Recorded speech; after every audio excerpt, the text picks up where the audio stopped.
What she's really doing is sabotaging any possibility of any rapprochement with the family, because they have both leaked like sieves, and they were both fully aware of the fact that any leak was going to be detrimental to the to closer relations with the family. But both of them know that, in fact, as long as she's in the picture, there's never going to be close relations with the family, because she is so totally abhorred and distrusted. I think she actually hoped that they'd be able to get away with it, and so did he. But of course, they will have known rationally that that was an irrational hope. But neither of them is particularly rational. And I think both of them actually manifest signs of serious personality disorders and delusions.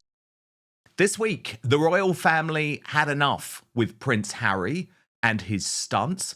Not only were they out in force wearing grey suits at functions, Catherine, Prince William, and King Charles, perhaps the biggest damning message being sent to Harry was that the king chose to send Princess Anne to Ukraine.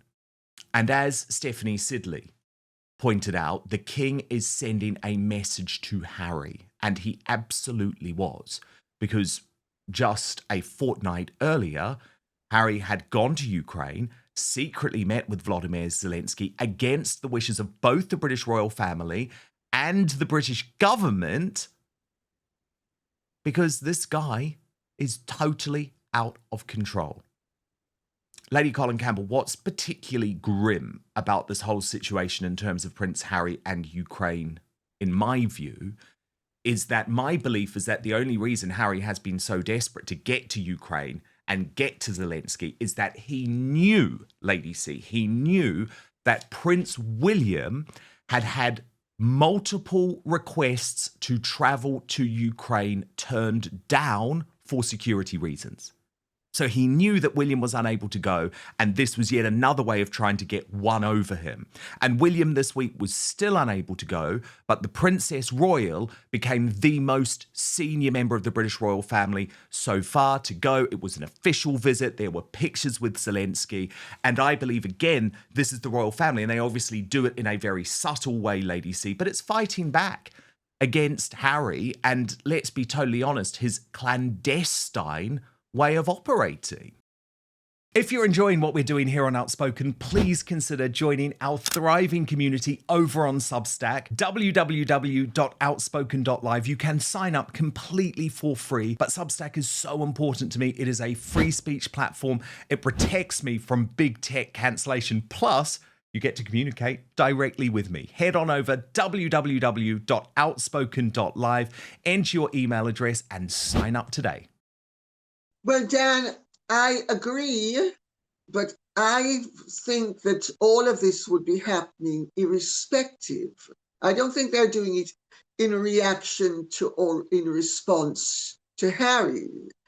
I think that they would have been doing all of this in any event, because, of course, the family has received Mr. Zelensky and Mrs. Zelensky before. And so, our country is officially a great supporter of Ukraine. So I think all of this would be happening in any event, because the Ukrainian situation is extremely delicate at the moment, because there is, in Ukraine, Zelensky is extremely unpopular.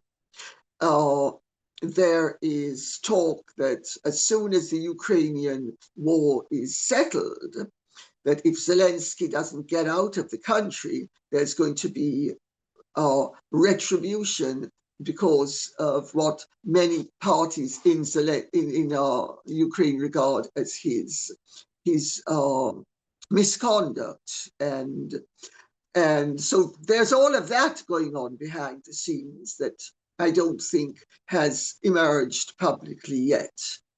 And so this would be happening.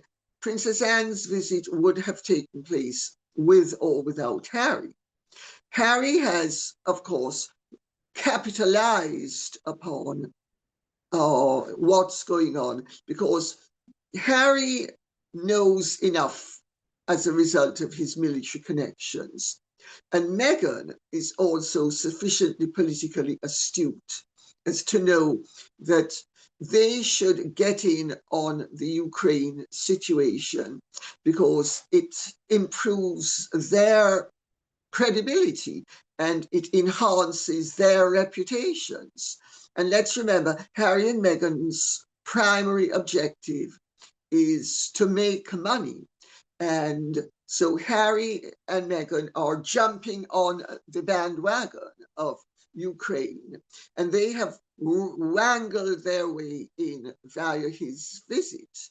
But let's remember that the visit was done actually with the collusion of the Ukrainian government. Let's remember that. It's the Ukrainian government that had to give Harry permission to visit. Oh, absolutely. And I mean, I say shame on Zelensky, by the way, for ignoring the British government wishes and having this secret meeting with Harry as well. Shame on them both, actually. I agree with that.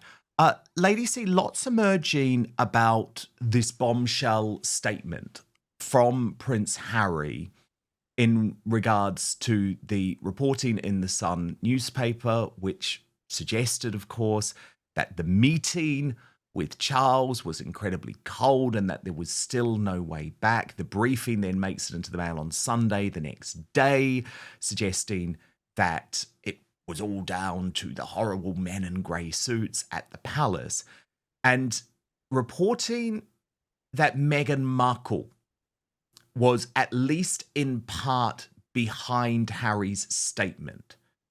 A palace insider telling Rob Shooter that Harry wanted to come out strong but also measured. Meghan has always been protective of him when it comes to the British press. She sat with him and went through it line by line. I mean, Lady C, we know that she has done this in the past. Do you think at the same time Harry is trying to claim that the courtiers in the royal family are seeking to sabotage his relationship with his dad? Actually, someone far closer to home is doing that in the form of his wife. Oh, I couldn't agree more. I think it's as obvious as the nose on your or my face. And Meghan is in this position where Harry is in a lose-lose situation vis-a-vis this, and she's in a win-win situation, because she can then say to Harry, you see, H, it's the men in grey suits, it's the men in grey. Look at what they did to your mother, and now they're doing it to you. And, you know, but what she's really doing is sabotaging any possibility of any rapprochement with the family, because they have both leaked like sieves. And they were both fully aware of the fact that any leak was going to be detrimental to closer relations with the family. But both of them know that, in fact, as long as she's in the picture, there's never going to be close relations with the family, because she is so totally abhorred and distrusted. And with good reason. So I think it's wheels within wheels, and she knows that it suits them financially and reputationally to have spun the meeting into something that it wasn't, so that the payoff in the United States was increased perception of royal connection. And there was also the very slim possibility that finally her tactic of trying to bounce the royal family into abiding by the dictated narrative that she puts out or Harry puts out. And I'm going back and alluding to the original announcement when they were exiting, as you called it, and brilliantly. But so I think there's all there. I gather that Meghan is a great optimist, despite the facts, and so she will have hoped that if we say Harry's going to be coming back 4 and 5 times a year, and he's going to end up relieving William's load by being his wingman again and doing some visits, half in, half out. And I think she actually hoped that they'd be able to get away with it, and so did he. But of course, they will have known rationally that that was an irrational hope. But neither of them is particularly rational. And I think both of them actually manifest signs of serious personality disorders and delusions. That's just my interpretation of their conduct. What do you think? Oh, big time. Big time. I mean, like, seriously, the delusion that is going on is actually quite disturbing at the moment, especially when you think about Prince Harry, because sometimes you think, goodness me, is he really that stupid to believe this and to self-sabotage in the way that he has? But as you say, so much of this also involves drug addlement and emotional manipulation. Plus, as you have also pointed out, Lady C, the fact that actually from birth, this is a guy who has never really quite been with it. But I think what she is doing is very, very strategic and manipulative. And of course, we're not at all surprised by that, given that that's what she's always done. I couldn't agree more, Dan. She is, as Nikki Pretty said, extremely strategic. And I mean, the woman seems to spend her whole life plotting and scheming and, maneuvering to get from A to C. And it worked in the early days to get her to where she got. The problem is none of this works once you are on the world stage as a proper person. First of all, it's not proper to behave the way she behaves. And it's the whole dynamic had changed. And I don't think she's still using she's an operator, and she's still using the grifts of a small-time operator. And she doesn't understand that operating is not going to actually achieve her objective. What will achieve her objective is sincerity, is dedication, is service, is authenticity, a word she loves using when she's, of course, as inauthentic as a $3 bill. But first, I never recommend anything unless I truly believe in it. And today I've got something absolutely game-changing for you. Have you ever stopped to think about how crucial comfort is, especially down there? Well, let me tell you, today's Outspoken is proudly sponsored by Sheath Underwear, the revolutionary brand shaking up men's comfort across the globe.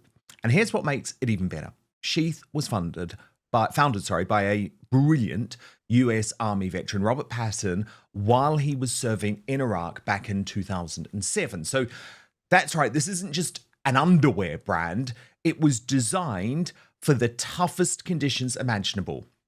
Patton was battling relentless heat and discomfort in full combat gear, and he thought there has to be a better way.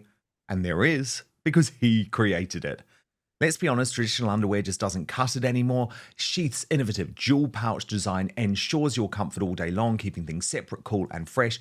Imagine your essentials being comfortably cradled away from unwanted friction and heat. Trust me, it is a genuinely transformative product. I have tested it at the gym, on long days at work, and I'm telling you, once you've experienced Sheath, there simply is no turning back. They're stylish, they're supported, and they deliver unmatched comfort. It's like upgrading from economy to first class, but for your underwear.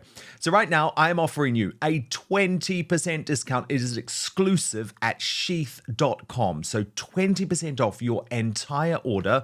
All you have to do is use my special promo code Outspoken at checkout. Sheath is the perfect present, by the way, if you're looking for something for your husband, your son, your brother, or hard to buy for mates. But if you are a lady and you end up on the website, you will see there are female versions available too. This is really cool as well. Sheath, did you know, was the first official underwear of the UFC. So you can go to sheath.com or just click on the link below, enter Outspoken on checkout, and then you can thank me later when you're feeling comfortable, confident, and ready to tackle anything your day throws at you. Sheath underwear, redefining comfort one pair at a time. But now, back to the show. Oh, that's for sure. Ain't that the truth? Lady C, look, I've got to ask you about this situation over the course of the week in regards to Thomas Markle being trapped in the Philippines on the 19th floor of this high-rise building. Now, I have a lot of sympathy for my friend Samantha Markle here, and I think there's been quite a lot of unfair speculation, actually, out there. So I think this should put some of it to rest. She posted on X, so TMZ created the story, and then the Daily Mail writes this: well, if I'm getting panic messages from my dad and their visitor, I take them seriously. And she posted the messages, Lady C. And let's just look at this message. So one of them, she says to Thomas Markle, you're probably not awake yet, but I'm just going to bed and want to say I love you and good night. And all Thomas is able to reply is, I'm trapped on the 19th floor. All my savings are, and he doesn't finish the message. And Sam responds, Dad, are you okay? There's only half a message here. You can come here. You're always welcome. Then the person who was also in the house, who is a journalist, a well-known journalist, Sam writes to her saying, get out of that building because of fractures. It could crumble. Please get out of that building. Have Dad get his documents and sentiments and get out. I mean, she means sentimentals, and get out now. And then the response from the journalist who is in the building with Thomas Markle is, we can't get out of the building. He can't walk 19 floors. And she then goes on and she's trying to help and sort of say, could you get a manual wheelchair? And the journalist with Thomas says, a wheelchair would do no good. The emergency exit is stairs. We're on the 19th floor. No one else is here. And so I actually think people have been pretty unfair trying to say that Samantha was trying to create a drama out of this. At the end of the day, Thomas Markle does remain stuck on the 19th floor of that building. He did use the word trapped himself in a message to Samantha. Samantha is in Florida. She doesn't want her dad in the Philippines, okay? Like, she doesn't want him there. She wants him in Florida with her. And I just think it's really unfair because, of course, she was going to be worried. This was a deadly earthquake. Well, of course she was going to be worried, and she should have been worried. And in fact, of course, Dan, she sent me those, all of that as well. And I know the journalist concerned. I actually have a lot of time for her. She interviewed me ages ago. And my experience of her has always been that she's decent and reputable and reliable. And she's very intelligent as well, and very sensible. And you know, let's remember Samantha is half a world away. And of course you're going to panic if you care about the person. And I think that the whole thing is a storm in a teacup, I think I suspect that, you know, her father, most likely for reasons of dignity, doesn't want everybody knowing about all of this. And so he is soft soaping the issue. I would imagine that that's most likely, because I gather that according to TMZ, he said that he's not trapped, but he did say he's trapped. He said he's trapped in the messages. I mean, he said it. Either he said it or someone else who was texting said it. But it was what the message that Samantha received was definitely that the person who she thought was her father was saying he's trapped. Yeah. But I also I don't quite I don't quite get why this has become the issue that it has become. Because I mean, really, if people are on the same team, they should be batting together. Yes. And if somebody cares about the welfare of another person, that should be respected. And but I mean, it's quite possible. Who knows? I mean, the whole thing is deeply regrettable, and I think the less said about it and the quicker everybody moves on from The it, the better, better. yeah.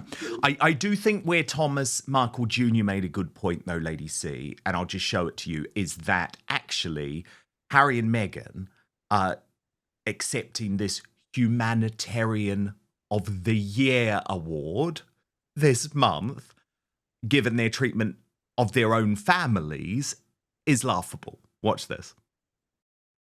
Taking down all that crap that has to do with the duck and dipshit of fucking Montecito. But I came to the realization that they take up more of my mental energy focusing on the two biggest dirt bags that I've ever come across.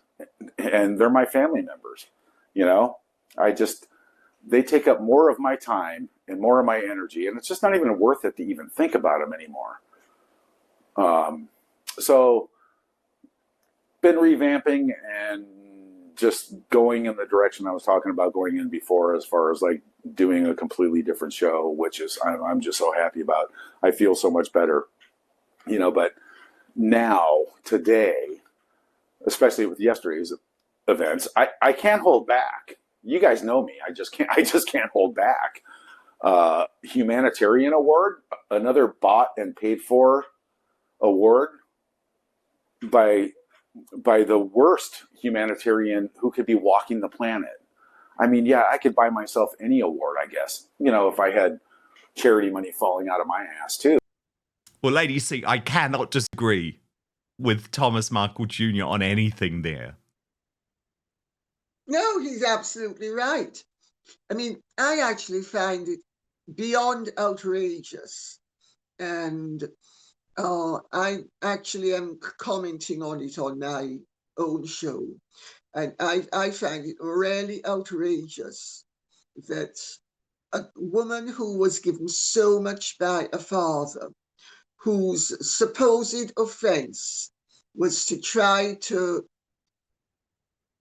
regain the dignity that the tabloids had stripped from him, as a result of Meghan and Harry refusing the palace's offer to send security and advisors, would be a better word, for both Meghan's parents. And they accepted it on behalf of her mother, who was not as exposed or as vulnerable as the father, but refused it on behalf of her father. Now, I don't think Harry was in on the scheme at that point, but in my, shall we say, analysis of what happened subsequently, I cannot help but suspect that Meghan quite deliberately refused advice and help for her father, knowing that he is far more vulnerable than her mother, emotionally, in all ways, but also he was more vulnerable in terms of access from the press. I think Meghan set out to expose him to such undue pressure that he would crack and wouldn't be able to come to the wedding, which is precisely what happened. And I think she is that devious and Machiavellian. And I also think that she has no excuse for not forgiving her father for a situation that, according to her father and sister, they both believe she set up with Jeff Rayner. So basically, it's the perpetrator condemning the victim for having fallen into the perpetrator's trap. And what was the great offense that he committed? That he was staging photographs. I mean, Meghan and Harry have done far worse than stage photographs. They have lied, and they have tried to destroy the British royal family's reputation worldwide. They have tried to damage the British royal family's Commonwealth relations, etc. And what did Thomas Markle do that was so unforgivable? Nothing. Nothing. So, Nothing. And especially, by the way, this is a couple that briefed the press, that worked with the press, that set up paparazzi pictures, did exactly what they claimed Thomas Markle did to be so bad. I mean, it's really astonishing stuff. And of course, if you do want first access to our Royal Uncancelled after show, then please sign up to my Substack. www.outspoken.live is the address. You get advertising free coverage twice the length of what you've just seen. And you can watch it either live or on demand every Monday to Friday. That address again, www.outspoken.live. Thank you so much for watching Dan Wootton Outspoken. Please click on my face just to the bottom left to subscribe to this brand new independent news source and turn on the notification bell so you'll be alerted to our brand new live shows, uncancelled interviews, and special royal episodes. Outspoken is also now available as a podcast, so you can listen to the show every weekday on the go, wherever you are.